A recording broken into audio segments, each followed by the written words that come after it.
Hello, everyone. I think it is time to begin. Welcome, one and all, to today's webinar. This is AgTech and the Future of Robotic Farming at Scale. I think we're going to have a lot of fun today. My name is Jeff Chapman. I am the Content Marketing Manager at Inorbit. I will be your MC with a few introductions this morning.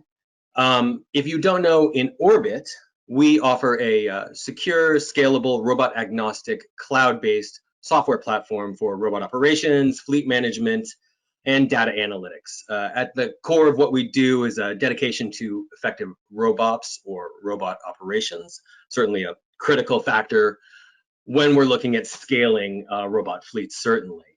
A few items of housekeeping just to note as we begin.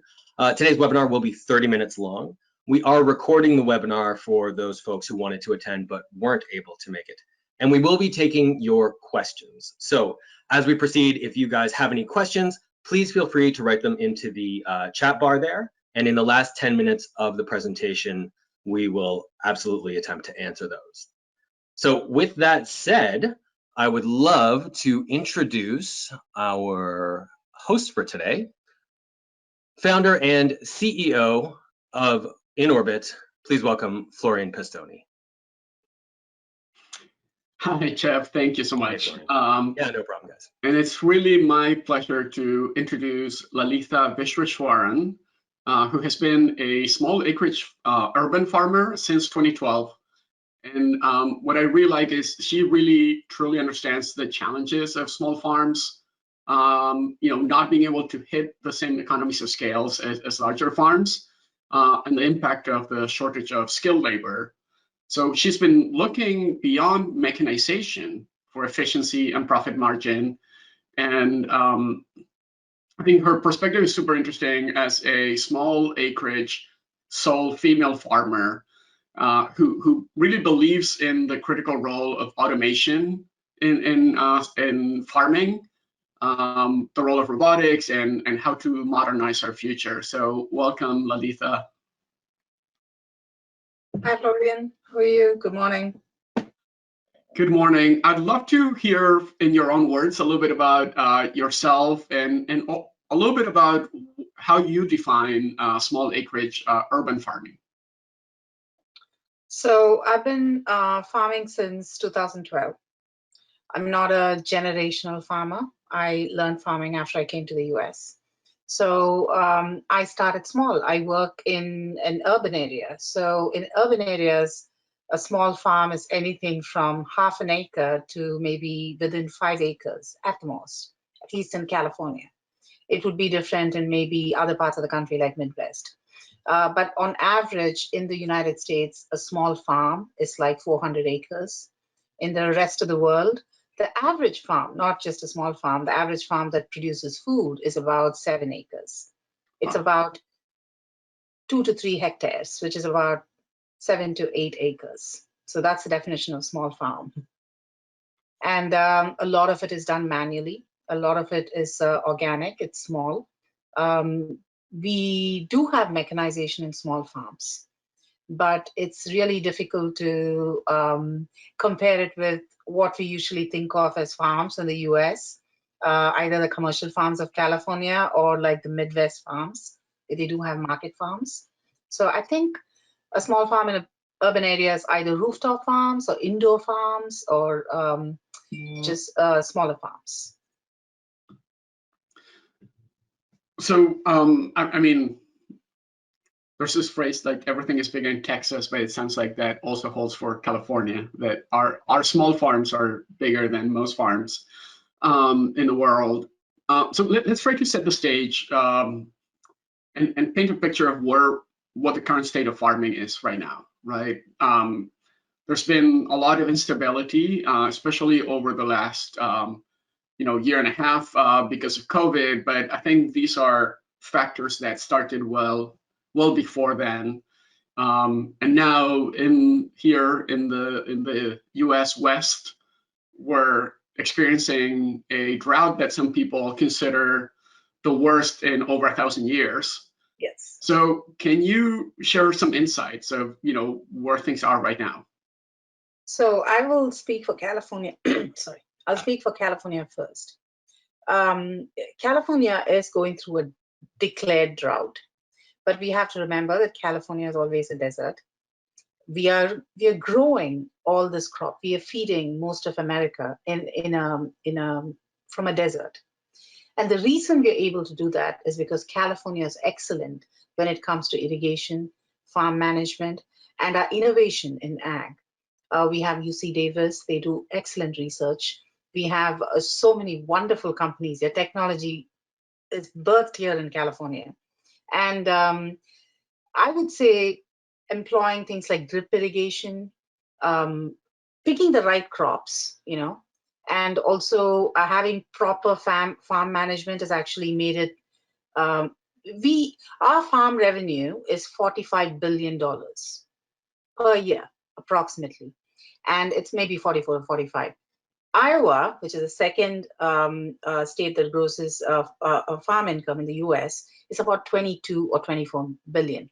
And that should tell you, we export almonds, we export pistachios, stone fruit, lettuce. We have billion-dollar strawberry and lettuce farms. Now, we are an ag state, and we're doing it out of a desert, and it's because of innovation, because of drip. But now, the bigger problem is labor. We have a labor issue, and a labor issue is not just specific to California; it's all over the world. Because in the world, we are educating kids. We are saying go STEM, and there's so much more people can express themselves, and they're so gifted. We don't want to do manual labor. Nobody wants to do manual labor. It doesn't matter whether you're an undocumented immigrant weeding a field in California or Arizona, or like somebody who inherited a farm in the Midwest. Everybody wants to be the best that they are, and that's why we're going to have a labor issue. But as technology improves, as AgTech kind of blossoms, we can actually have farming as a viable career. It'll be a tech career, because once we had horses, we got tractors. Now it's time for automation. Now it's time for ag bots to come there and take over from the tractors. So and hopefully it'll happen in California. It'll spread all over the world. So that's a fantastic segue into the topic of automation and robotics. And I know there's been a ton of activity in robotics for agriculture. What are you seeing? Because with this challenge of labor, we're actually seeing it in many other industries. We see it in logistics and supply chain. We see it in healthcare. And in those industries, robots are already premature and helping alleviate, not resolve, but at least partially alleviate that problem. What are you seeing in agriculture? So it's not just in ag, but I think everywhere there's going to be less work, more automation, less manual work and more automation. In ag, it's going to be, I think every aspect of ag can be automated, with maybe the exception of harvest for certain crops. In AgTech, there's definitely going to be automated machinery. There's going to be things, basically data collection. So when we do things like yield prediction, predicting climate, so that we can conserve water, we can use less fertilizers, so that we can pick the right kind of crop, and the weather is changing. We do have a climate change issue too. That is another big problem with ag. I didn't mention it before. Don't want to scare you, but but we do have the climate change issue. So we have to change the way we grow crops. In a lot of parts of the world, there's going to be, when the sea levels raise, and there's going to be saltwater intrusion. Or we have to do innovation when it comes to saline agriculture. Or, there's so many ways we can innovate, because now we know so much more. But it is, where it all comes from is data. We have to harness the power of data, because we instead of using brute force of machinery, chemicals, basically fossil fuels. Instead of using that, we just use data and physics. So we have to get as much signal out of all the noise. I mean, you can collect like a ton of data in the field, but a lot of it is noise. So I guess that's when the AI comes into picture, where we are able to filter and figure out what is it that we need. That's fantastic, and I think I love your point about data and physics. I think that resonates with me for sure. And I know that there have been many startups, some here in California, who are really driving that innovation. I think just yesterday there was the announcement about Burrow raising $11 million. Ironox last week announced $50 million for their greenhouse growing system.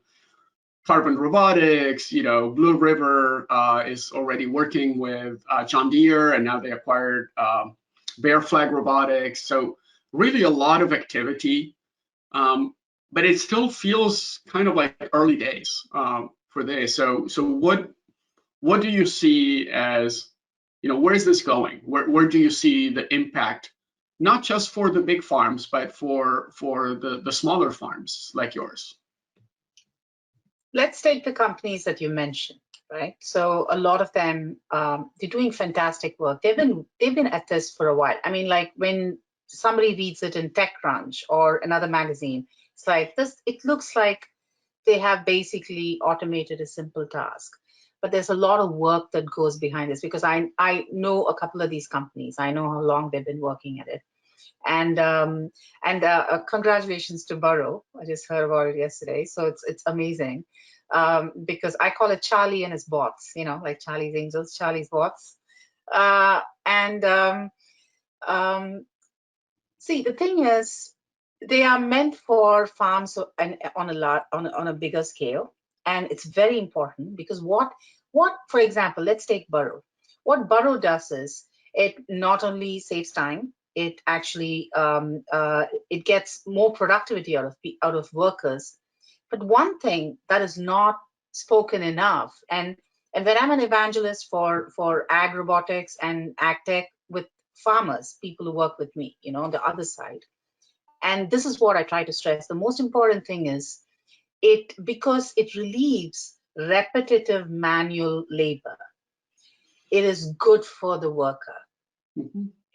Because repetitive manual labor wears down the body. I mean, you have to see how people work in the strawberry fields, in the lettuce fields. It's like doing the same motion again and again and again. The body is not a machine. And this is how we've been doing. What AgTech does, what Charlie's machines do, what the other AgTech companies are doing, especially with harvesting, is it is actually making farm work more humane. And it gives a break to the repetitive motion of the body. So that's amazing. Secondly, what they're doing is they are right now, the state of AgTech is they pick specific tasks. Each of the AgTech companies are focusing on one particular task. There's I think it's Advanced Farm that does strawberry harvesting. Carbon does laser weeding. They only do weeding, but they use laser, which is a great technology. But they focus on weeding, and there are general purpose AgTech like Blue River does weeding, but I think there's another company that does conversion kits, and there's also Bear Flag. Bear Flag that recently got acquired by John Deere. So basically, they have autonomous tractors that go out in the field and do what a regular tractor does. So, but they are focused. They're very focused on what they do. So this can only be applied on a larger scale. It is difficult to translate this to small ag, because in one small field, even if it's like 20 acres, we're going to be growing like, I think, 50, 60 different crops, flowers, herbs, because the markets of small acreage farms are farmers markets, restaurants. So we don't need volume. We don't sell wholesale. So we have multiple tasks. So what small farms need is an all-purpose automated platform. We need a platform. We need smaller bots, and we need a platform. Or I call it the universal tool carrying, automated universal tool carrying platform, where we can use our existing implements.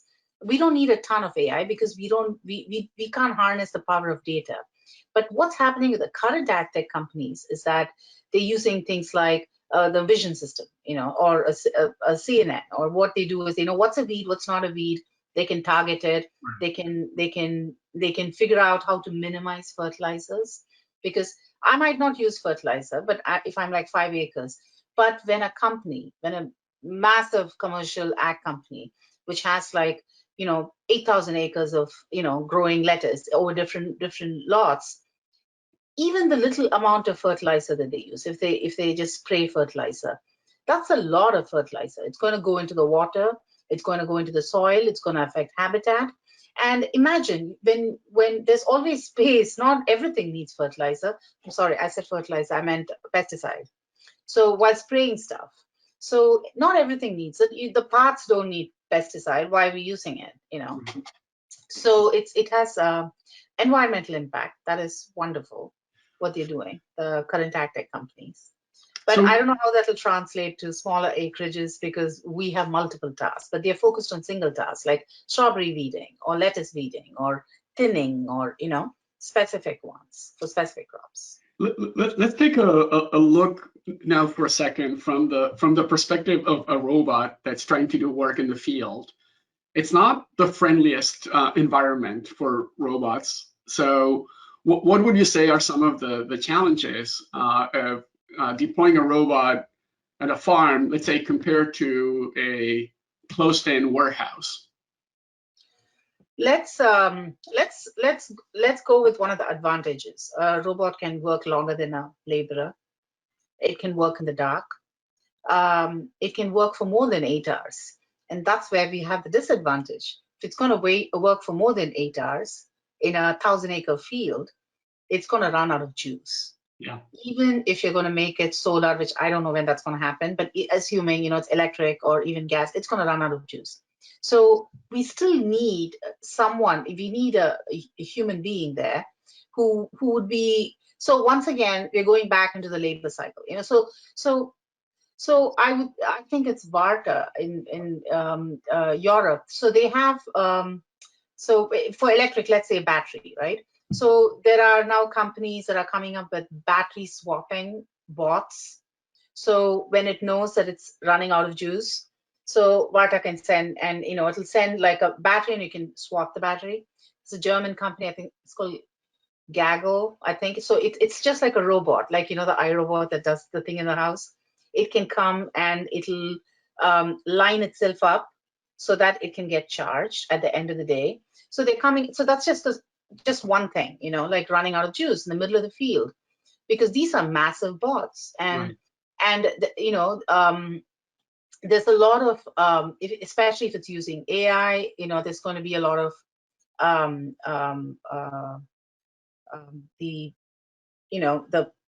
power is going to be an issue, the power part of it. So charging, recharging while in the middle of the field, that's an interesting problem to solve.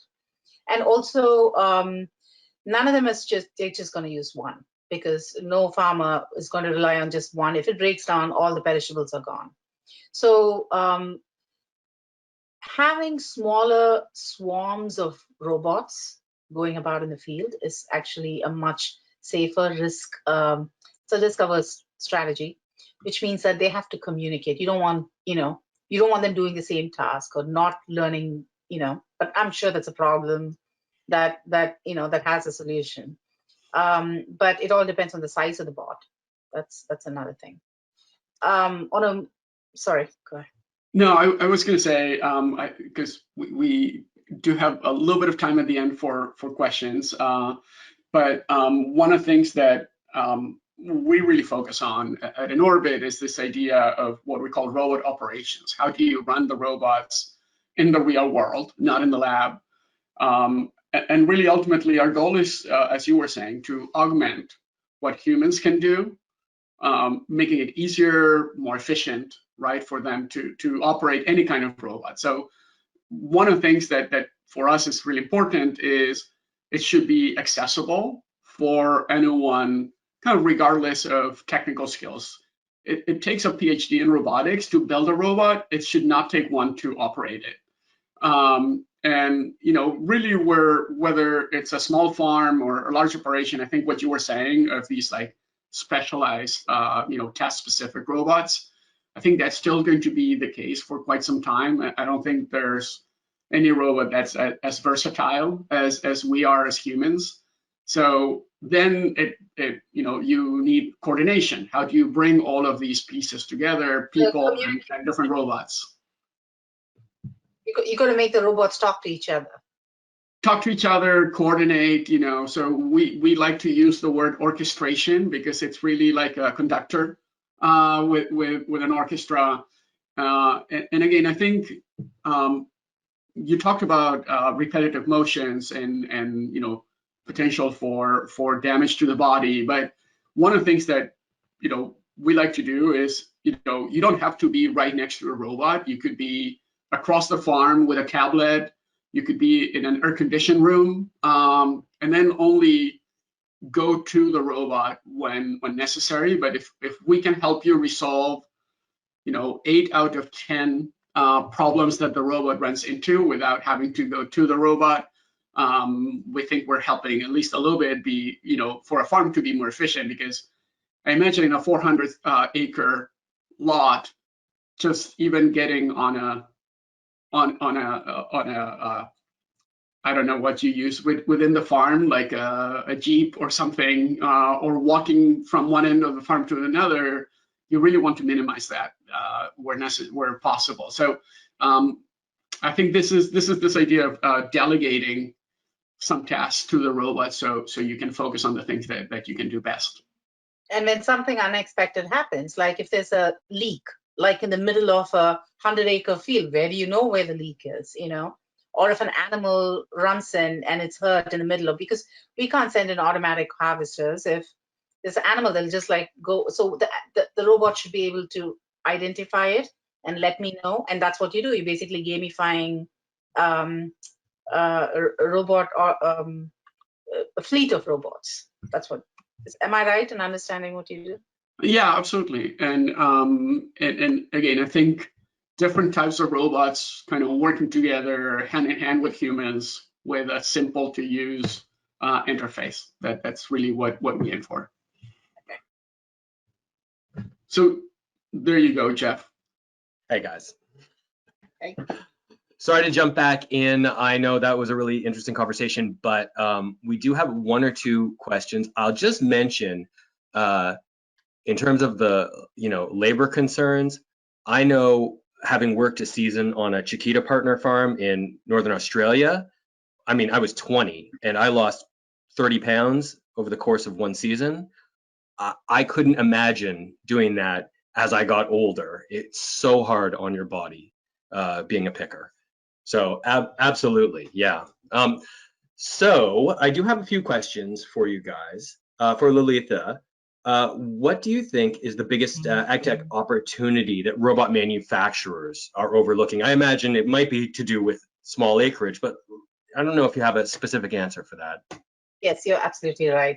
Small acreage farming is actually is something they're really missing out on. And I understand why, because AI vision systems, they're very expensive. We're setting, so I think that we will benefit from it because it's being tested out on larger, but hands down, it's going to be small acreage farming that's going to benefit because it'll be an all-purpose platform. It cannot be for specific crops. That's for like $1 billion strawberry industry or $1 billion lettuce industry. Now, the reason is most of the farms around the world are going to be small farms. And the reason, and what Inorbit does, Florian, is important because every farm is different. So you cannot like hand it. It's not like one AI went and like picked up data, came up with a model, and then we're just going to use that, because every farm is going to be different. So there's going to be this constant communication between field and the bot, where it has to constantly keep changing things. It'll rain too much in the Midwest. We don't have enough rain in California. In other places, it's a desert. So how do you make a platform suitable for different environments? So you can't do that with big bots. I mean, like in big farms, there's like just a couple of farms that are 3,000 acres. There's not a whole lot of it in the world. So I think definitely small acreage farms, farm robotics. Sure. Interesting, yeah. Well, along those same lines, I actually have a question for Florian here. So given the state of autonomy exceptions that we see in autonomous logistics robots, how does Inorbit see operations management being able to translate into agriculture effectively, given the climate and all of the environmental factors, especially?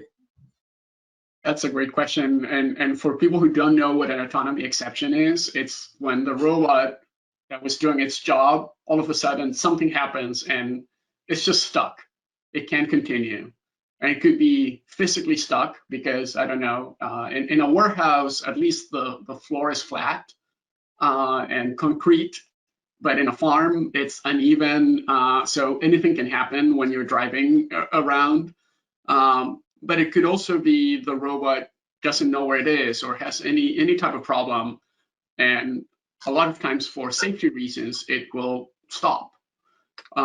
So your goal is to get the robot back to operations as soon as possible. And that's part of what we try to do with Inorbit. To me, the key is when a robot, let's say in a field, becomes stuck or has an autonomy exception, it's a really expensive paperweight, and you really need to get it moving again and doing its job. So I think part of the role is, can you fix the problem? Sometimes it's a small problem, right? There's a branch in front of it, and it doesn't know if it's safe to continue. But a human can, just connect, look on a tablet, and say, no, it's fine, just keep going. Press one button, right? It doesn't even need to have words. It's like, a green button that shows go. So really anyone can do it without any technical expertise. So I can imagine that in a less structured environment like a farm, you're going to have a higher incidence of these types of exceptions than in a chaotic but more controlled environment of a warehouse. Yeah, that's great. Well, I have one more question. I'd just like to, if we can quickly get to it with Lalitha. The last one I have here is, do you think that there's any one thing that's specifically holding farmers back from exploring automation? I know there's been some reticence from farmers. Is it just access to the appropriate technologies, or is there something else at play?